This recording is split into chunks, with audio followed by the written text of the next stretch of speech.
Hello friends, तर मी आज बनवती आहे उपमा।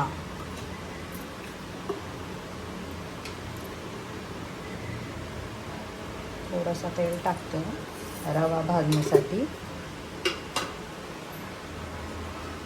बाहेरचा व्ह्यू बघा।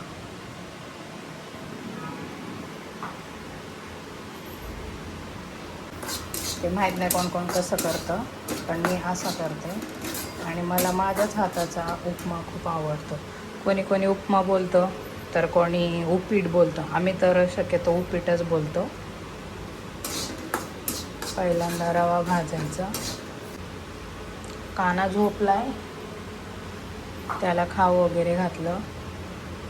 आंघोळ घालायची त्याला आज दुपारी, तोपर्यंत बाकीचे कामं सगळे झालेले आहेत।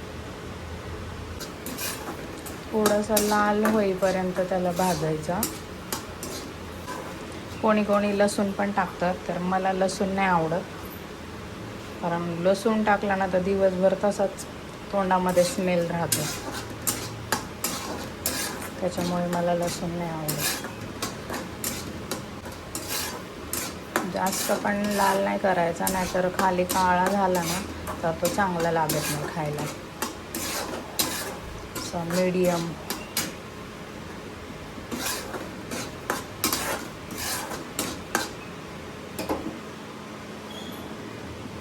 भाजलेला शिरा ना एका ताटामध्ये काढून घ्यायचा।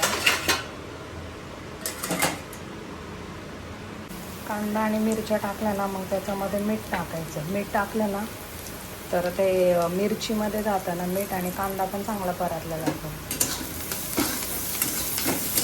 परत तेलामध्ये जिरे आणि मोहरी टाकायची।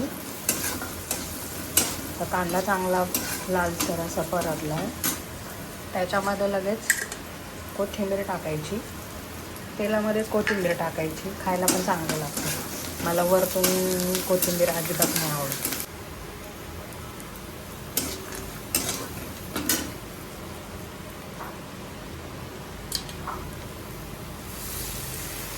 हळद टाकली, त्याच्यानंतर मग पाणी टाकलं। पाण्याला अशी उकळी आली ना की मग असं हळूहळू रवा सोडायचा त्याच्यामध्ये।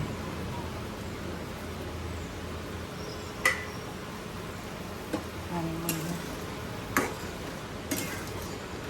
असं हलवून घ्यायचं, त्याच्या गाठी नाही झाल्या पाहिजे। गाठी झाल्या ना मग ते चांगलं नाही लागत, ते रवा हे असाच राहतो त्याच्यामध्ये।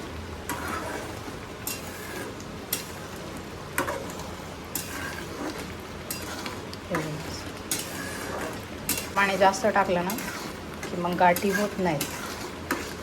थोडा थोडा रवा टाकल्यावरती, एकदम रवा टाकला ना की मग ते गाठी तशा होते। कोणी कोणी वरतून कोथिंबीर टाकतं, तर मला वरतून कोथिंबीर नाही आवडत, म्हणून मी तेलातच टाकते।